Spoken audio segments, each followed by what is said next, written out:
Is Russia's war machine finally starting to crack? Russia's war against Ukraine has entered a new and uncertain phase.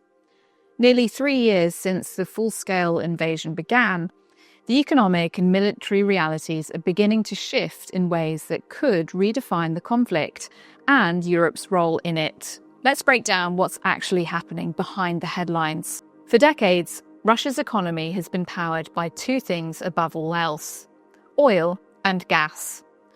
Former US Senator John McCain once famously called Russia a gas station masquerading as a country. Ukraine is now systematically attacking Russia's economic lifeline with long-range drones. At its wartime peak in 2022, Moscow was earning close to $1 billion per day from energy exports. Those revenues filled government coffers, paid soldiers' salaries, and funded the war machine. But that picture has changed dramatically. According to data from the International Energy Agency and Bloomberg, Russia's energy earnings have fallen by roughly 40 to 50% since the early months of the war. Western price caps, sanctions, and declining global demand have squeezed the Kremlin's main source of foreign currency. Ukraine's growing campaign of drone strikes on Russian oil refineries has made things even worse, forcing temporary shutdowns at key plants. These losses are no small matter. Revenues from Russia's oil and gas industry account for between 30 to 50% of total federal budget revenues over the past decade, making them the most important single source of cash for the Kremlin. The decline in revenue from the most important single source of cash for the Kremlin is now showing up in the numbers. Moscow is running a budget deficit and has already announced new tax increases for 2026 to make up the shortfall. In simple terms, Russia's financial cushion is wearing thin. Russia's finance ministry has unveiled a draft federal budget for 2026 that includes new tax hikes aimed at sustaining steady wartime spending. The proposed budget, which still requires approval from lawmakers in the State Duma, underscores the Kremlin's determination to press on with its war on Ukraine, even if it means higher costs for businesses and consumers. President Vladimir Putin and his government once portrayed the economy as stable, boasting about import substitution and resilience under sanctions. But that narrative is harder to sustain now. Inflation is rising, the ruble remains weak, and the costs of war keep climbing. While Russia struggles to adapt, Ukraine has quietly become one of the most technologically innovative militaries in the world. With limited access to Western long-range weapons, Kyiv has developed its own fleet of long-range attack drones capable of striking hundreds of miles inside Russian territory. According to reports from Reuters, The Economist, and the Institute for the Study of War, Ukraine has successfully targeted at least 15 to 20 Russian oil refineries this year alone. These attacks have disrupted up to 20% of Russia's refining capacity at times, forcing Moscow to temporarily ban fuel exports and ration supplies. These homegrown drones have been so effective that some analysts now see them as a bigger factor than Western weapons. They're cheap, mobile, and can be produced in large numbers.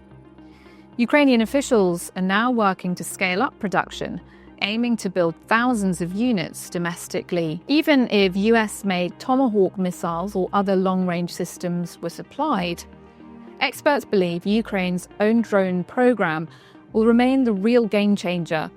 It allows Ukraine to strike deep inside Russian territory without direct Western involvement, something Washington and European capitals have been wary of.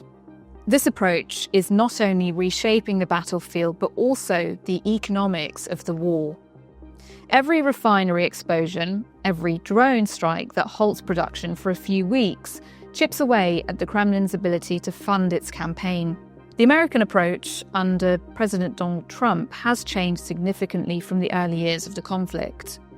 The administration's rhetoric remains supportive of Ukraine, but the US strategic focus has shifted. Washington's long-term priority is increasingly China and the Indo-Pacific, not Europe.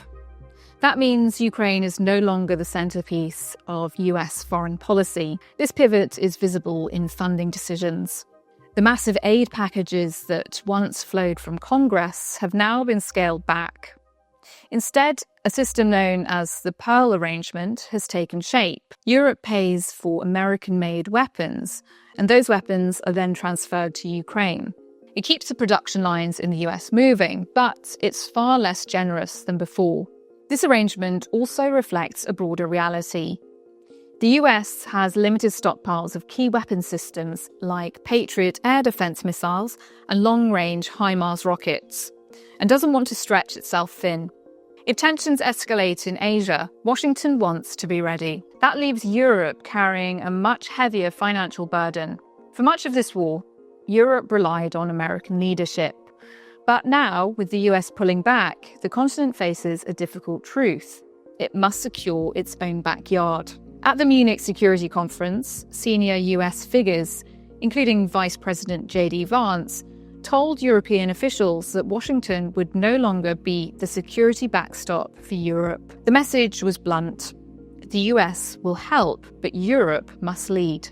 The cost of the war is staggering. Ukraine's war effort costs about $100 billion per year. For its first 3 years, Europe and the EU covered 2/3, with the US supplying the rest.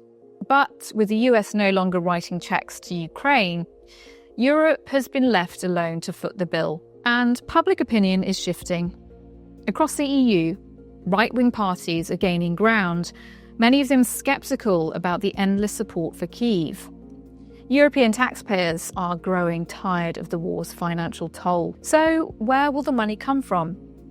The answer might lie in frozen Russian assets. When Russia invaded Ukraine, Western nations froze an estimated $330 billion of the Russian central bank's foreign reserves, about 2/3 of it held in Belgium's Euroclear system. Another $30 billion is held in the United States. For years, these funds have sat untouched due to legal concerns.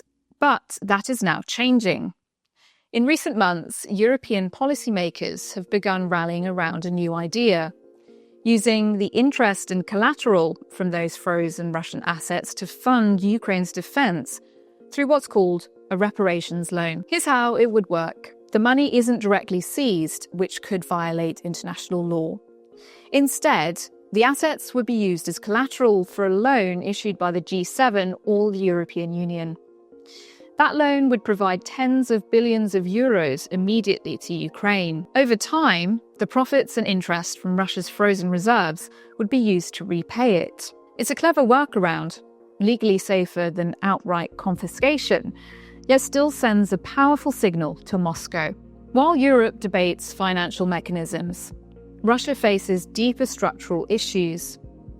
The war is expensive, roughly $300 million a day, according to Western intelligence estimates. With lower oil revenues and rising military costs, Moscow has been forced to tap into its sovereign wealth fund to plug the gap. Russia's 2025 budget allocates more than 1/3 of total spending to defense and security. That's a wartime economy, not a sustainable one. Civilian programs, health, education, infrastructure are being squeezed. Ordinary Russians are feeling the strain through rising taxes and price increases. Meanwhile, as Ukrainian drones continue to hit oil refineries, Russia's export capacity keeps shrinking. Each hit forces costly repairs and disrupts supply chains, increasing the financial pressure on Moscow.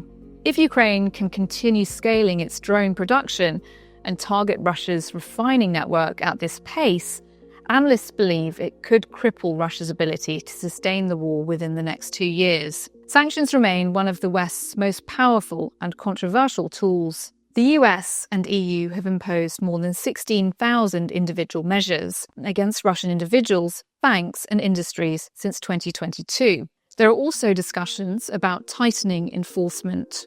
In Washington, a proposed Repo Act, Rebuilding Economic Prosperity and Opportunity for Ukrainians, would allow the US to seize roughly $30 billion in frozen Russian assets and use them to aid Ukraine.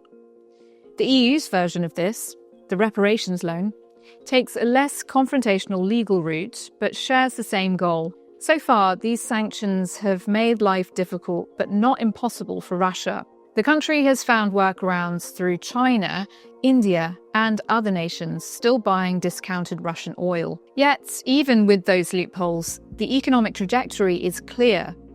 Russia's financial resilience is fading. 3 years in, both sides are digging in for a long conflict. Ukraine's forces are resilient, innovative, and increasingly self-sufficient. Russia remains vast and resourceful, but faces mounting costs, economically, militarily, and diplomatically. The war has already transformed Europe's sense of security. NATO countries are rearming at levels not seen since the Cold War. Defence budgets are rising, and energy independence has become a political priority. Ukraine's battlefield innovations, from drone swarms to electronic warfare, are being closely studied by Western militaries. In a sense, Ukraine has become a live testing ground for 21st century warfare. European defence industries are also benefiting from collaboration. Joint ventures are emerging to co-produce drones, ammunition, and radar systems. These efforts not only help Ukraine, but also strengthen Europe's own defence readiness against future threats. The war is far from over, but the dynamics are shifting. Russia's revenues are shrinking. Ukraine's drones are biting. The US is stepping back, and Europe is being forced to step up. If the frozen billions in Brussels and Washington are finally unlocked, Ukraine could receive the lifeline it needs to sustain the fight, not for weeks or months, but for years. Ultimately, the outcome may depend less on what happens on the battlefield and more on what happens in boardrooms, parliaments, and central banks across the West. And if you found this breakdown helpful, don't forget to like this video, subscribe to Eureka, and hit the bell so you never miss an update.